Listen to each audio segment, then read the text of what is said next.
Wisdom is knowledge that has been applied and tested. We are saturated with information in this day and age, but we are famished for wisdom. We don't need more information. What we need of is more wisdom. I mean, we have access to tons of information today, but what makes information into wisdom is information that's been applied and applied and applied and tested to find out what is true and what actually works. This is one of the reasons why we need a church and we need a pastor and we need a body of people around us more than ever before. You know, there's people that are starting to consult. They've admitted to this. There's stats that are beginning to form in the church that people are starting to go to ChatGPT for counsel and spiritual direction more than they're going to their pastor or people in the church around them. But don't confuse this. ChatGPT can give you information. But ChatGPT hasn't been praying for 15 years. So ChatGPT can't give you wisdom, it can give you information. You know what it can do very well? It can tell you the history of prayer.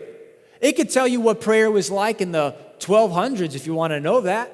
It could tell you the definition of the word prayer, but you need to get around a sister in the church who's been doing it for 40 years to get wisdom about prayer. And that's something that AI will never replace. It's called wisdom.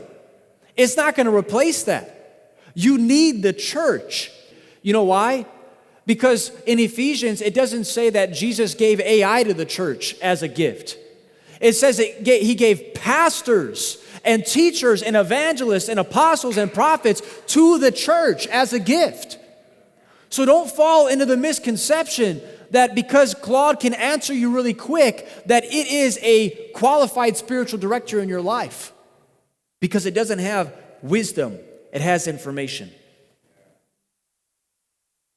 Jethro was a priest, just like Moses was a priest. The difference was he was a priest for a lot longer than Moses was.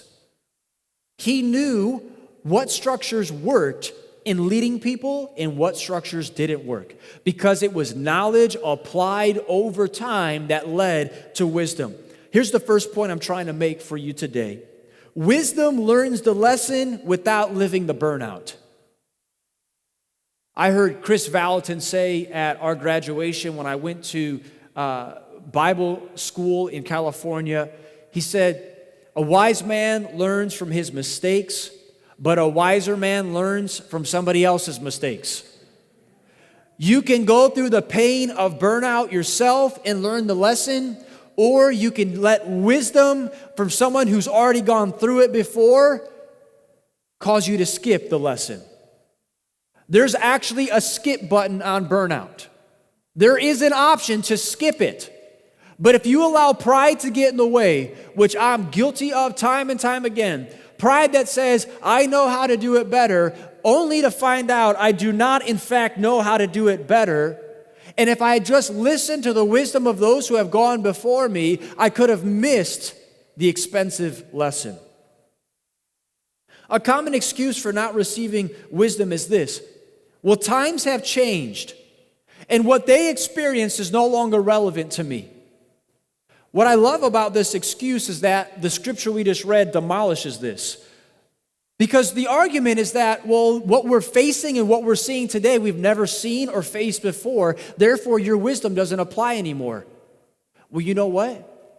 No nation or person had ever seen a nation set free from the most powerful army on the earth without any military or any resources, and yet they were free in the wilderness walking and nobody was stopping them. So it was a situation that had never been seen before, but that didn't invalidate the wisdom that Jethro had for Moses. So the time that we're in now, we've never seen it before, but it doesn't invalidate the wisdom of those who have come before us. There is a degree of truth in this. Yes, there are some things that are dated, but not all of wisdom is outdated. To reject all of it is foolishness.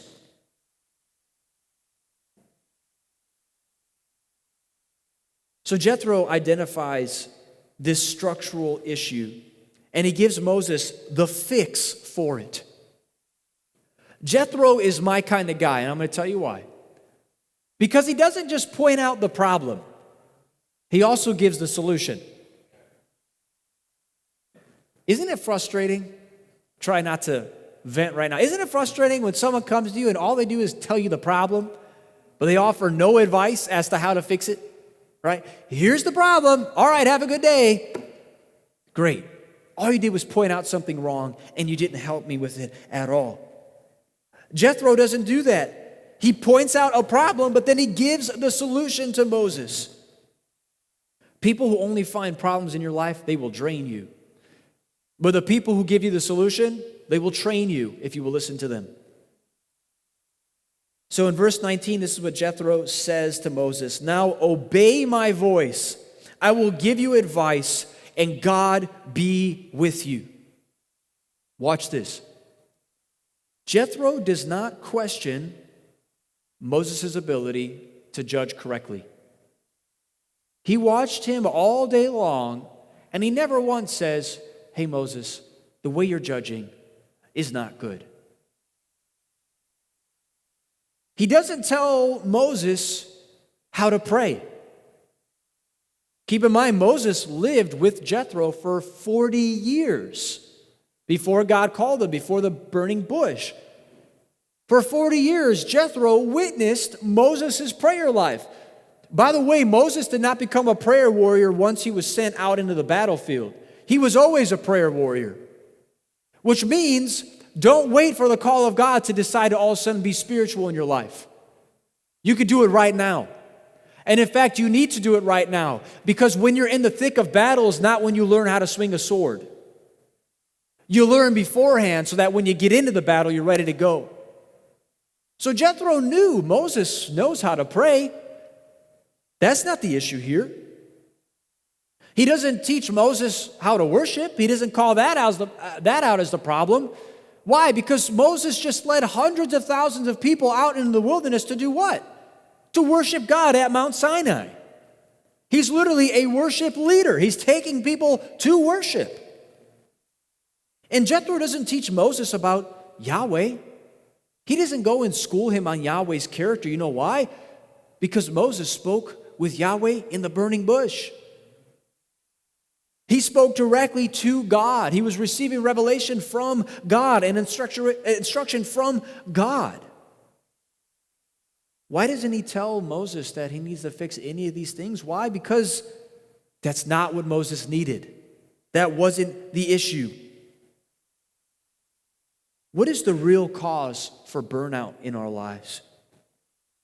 Oftentimes, and I'm hoping this is going to set some of you free, oftentimes it's not a matter of not knowing enough, not worshiping enough, or not even praying enough. It's not obeying enough. Sometimes the breakthrough isn't more prayer, it's in simple obedience.